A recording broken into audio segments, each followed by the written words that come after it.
Est-ce qu'il est possible à une communauté de fonctionner sans violence? Oui, si elle est démocratique. Bravo. Le but de la démocratie, Bravo. c'est de permettre des innovations qu'on ne peut obtenir que par la violence ailleurs. Lorsqu'un système est bloqué, la violence permet de résoudre. D'ailleurs, chuté. Est-ce que vous pensez qu'il y a d'autres formes d'expression de mécontentement qui empêchent qu'on arrive à des extrêmes? D'abord, il faut noter que la violence est une donnée intrinsèque de la vie politique. Ce n'est pas quelque chose d'extraordinaire. La violence, les pays qui connaissent peu de violence politique sont rares.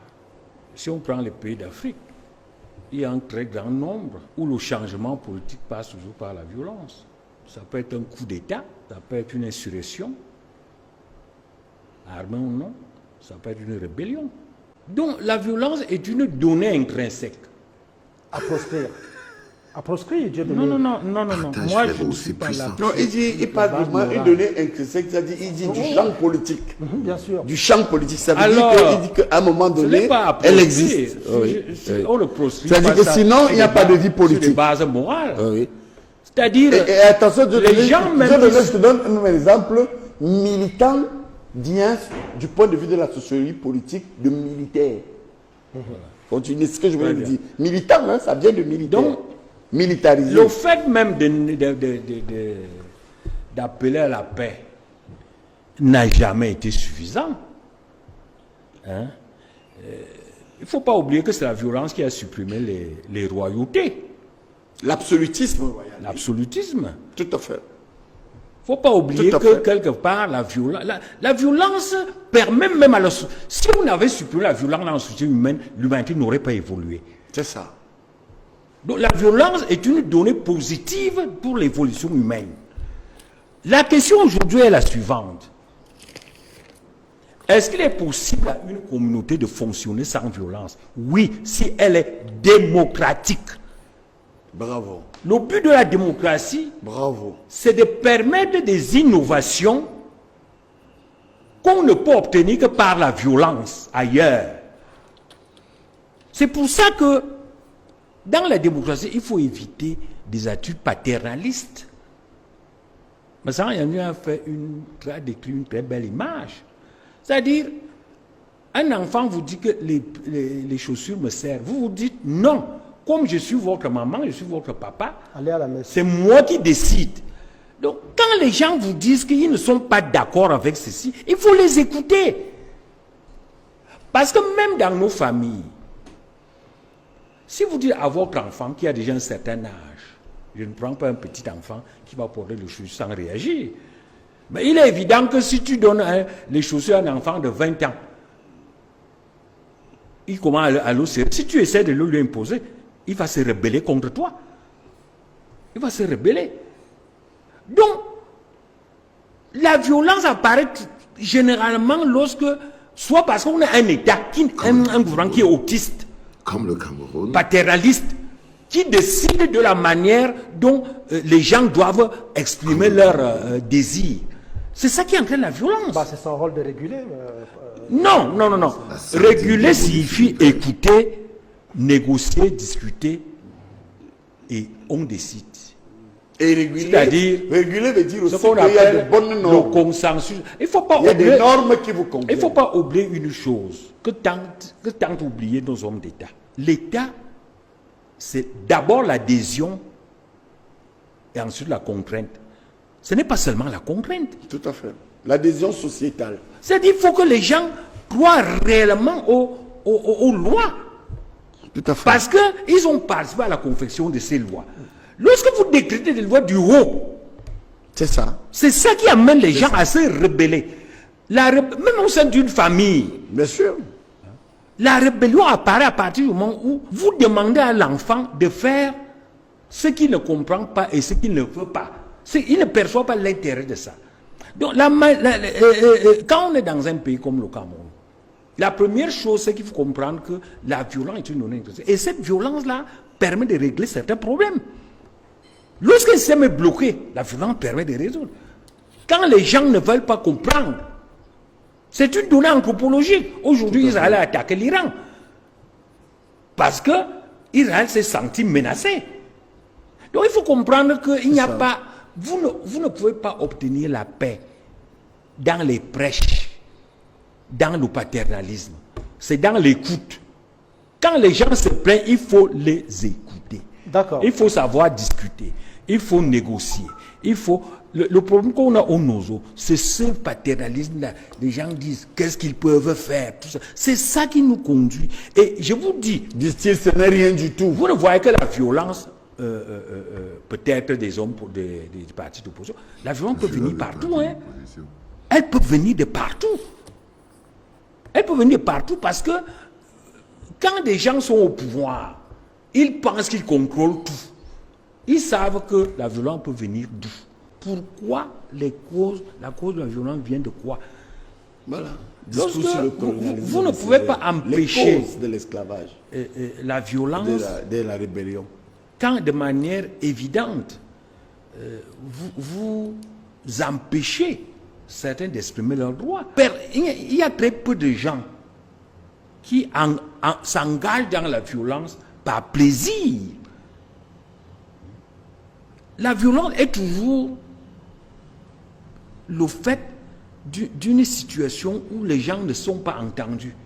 Et est-ce que les présidents des chambres eux-mêmes, qu'est-ce qu'eux ils font pour réduire la violence du système?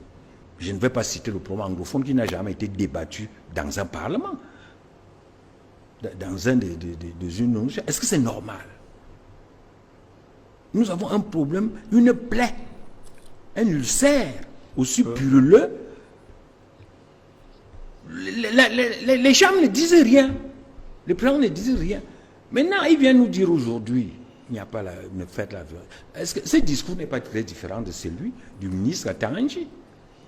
C'est-à-dire, c'est celui de tous les gens qui sont dans le système, qui disent restez tranquille, même si on vous brime. Le climat social se construit. Il se construit en empêchant des dispositifs qui développent la violence, des situations qui développent la violence. Vous ne pouvez pas. Par exemple, la fraude électorale, il y a un processus qui serait vicié. Ça peut... Oui, c'est pour ça que la violence des mouvements politiques d'aujourd'hui. Mais c'est pas non plus pour ça qu'on va encourager, parce que dans tous les autres pays de données sauvages, je vous pose la question, s'il vous plaît. Oui.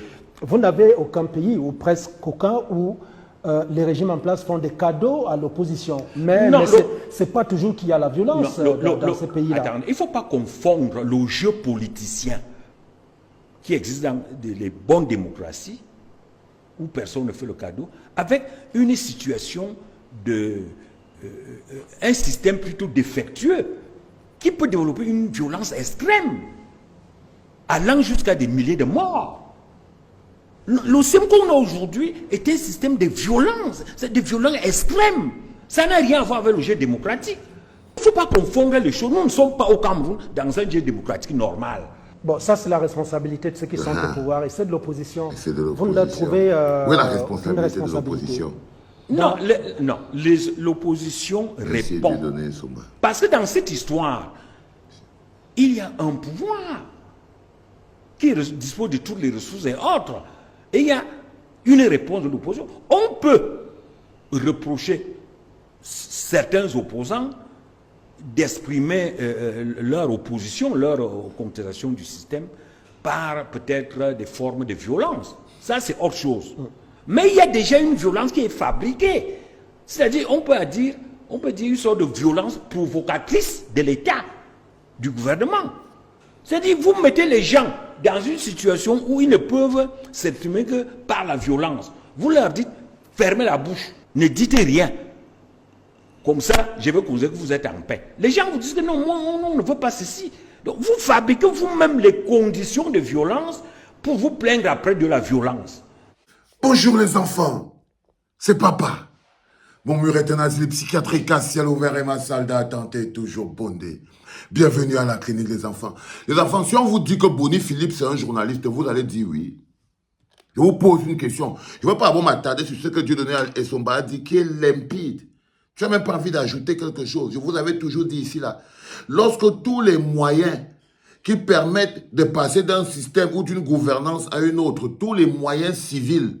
C'est-à-dire que le Sénat est bloqué, l'Assemblée est bloquée, et l'ECAM est bloqué, la Cour constitutionnelle est bloquée, les mairies sont bloquées, les préfectures sont bloquées, les sous-préfets sont bloqués. Il ne reste plus que la rue. Ce n'est pas parce qu'on veut, c'est parce que c'est tout ce qu'on nous a laissé. Parce qu'ils ne vous ont laissé la rue que parce qu'ils ont placé des policiers sur les miradors de la rue pour vous tirer dessus. C'est-à-dire qu'ils ont bloqué le Sénat, ils ont bloqué l'Assemblée, ils ont bloqué les mairies, ils ont tout vissé et il ne reste plus que la rue. Mais quand même le peuple prend la rue, parce qu'il ne reste plus que ça, c'est la violence, c'est la police qui vient faire la violence. Qui prend les armes pour tirer sur la police? Monsieur Boni-Philippe. Quand le peuple descend pour demander, pour revendiquer ses droits, qui prend les armes pour tirer sur la police, sur les pauvres Camerounais qui marchent, Boni-Philippe? Tu n'es pas un journaliste, tu es un rampant. Sur ce plateau, sur le RDPciste, insensible à la souffrance des Camerounais, c'est Boni-Philippe. C'est Boni-Philippe. Là, ce n'est pas le journaliste, c'est le laudateur RDPciste. Le gars pose la question à Dieudonné Sombake, mais vous parlez seulement du parti au pouvoir. Est-ce que l'opposition n'est pas sous l'état de la violence? Dieudonné Sombake dit que l'opposition répond. Seigneur Dieu, Boni-Philippe, quelle honte. Quelle honte. L'opposition a quoi? Pour faire la violence. Ils ont les armes, ils ont les interdictions. C'est eux qui violent les lois. C'est eux qui violent les lois, Boni-Philippe. C'est l'opposition qui viole les lois. C'est eux qui violent l'article 80. C'est eux qui refusent d'afficher la liste électorale. C'est eux qui veulent étouffer qui arrête Bibou Nissak enfermé dans sa maison pour l'enfermer parce qu'il a eu l'intention de marcher. Tu ne vois pas que ça provoque la violence? Deuxième chose importante, les amis. Vous voyez très bien qu'on parle déjà de violence sur le plateau. C'est-à-dire qu'on atteint une autre étape dans la communication. Maintenant, on atteint le niveau que vous ne voulez pas. Vous voyez que même sur Vision 4, on parle déjà de la violence du système. C'est-à-dire que Dieudonné Sombake, à un moment, dit que vous ne voyez que la violence des partis d'opposition. Non. Les partis d'opposition sont des victimes. Les partis d'opposition sont des éternelles victimes de la violence d'État, de la violence du système. Ce système autiste qui ne veut rien entendre. C'est de ce système dont parle Dieudonné Sombake. Auquel il appartient lui-même. Son seul problème à Dieudonné Sombake, c'est ce tribalisme qui a détruit toute la cohésion de sa tête. Le problème de Dieudonné Sombake, c'est que c'est son tribalisme et sa haine des Bamileke, sa haine de Maurice Kamto. Quand vous dites souvent que la haine est un poison qu'on ingurgite en espérant voir souffrir l'autre. C'est-à-dire que tous les jours, Dieudonné Sombake avale sa haine en espérant voir souffrir Maurice Kamto. Il se dit que si Maurice Kamto disparaît du système et tout, peut-être que leur saleté, leurs fautes, leurs imperfections, tout ce qui déverse comme saleté sur le Cameroun, on ne va plus voir parce que Maurice Kamto est comme le phare qui éclaire toutes les imperfections de ce système. C'est ça qu'ils appellent la violence. Tu entends, Boni-Philippe, tu n'étais pas le journaliste sur cette émission. Tu étais le petit laudateur RDPciste, payé pour venir. Tu persécutes les opposants, pourquoi, Boni-Philippe? Je vais te poser une question. Tu es vraiment quoi? Tu es un RDPciste qui persécute les opposants? Tu gagnes quoi? Tu gagnes quoi, mon frère? Quand il me rend compte que j'ai travaillé avec ce mécréant, tu gagnes quoi? Oh, petit bas de gamme piétiné. Quand vous voyez souvent à Siantou, là, vous montez, vous descendez. Et vous prenez pour les hommes, hein? Je vous prenais pour des personnes. Mais au fur et à mesure que je vous vois, je vous vois là, vous êtes à la télé, là, il y a les Boni-Philippe, les Bouban comme ça. Vous étiez mes patrons, non? Mais regardez comment vous êtes. Vous êtes des mécréants. Quand ils vous voient comme ça, ils me demandent quel respect quel est le respect que je donnais à ces messieurs? Parce que vous n'avez jamais été face à une épreuve qui peut savoir si vous êtes des hommes ou pas. Dommage. C'est un deuxième podcast de la journée en direct de la clinique. Les enfants, vous avez compris, c'est déjà contact. C'était papa.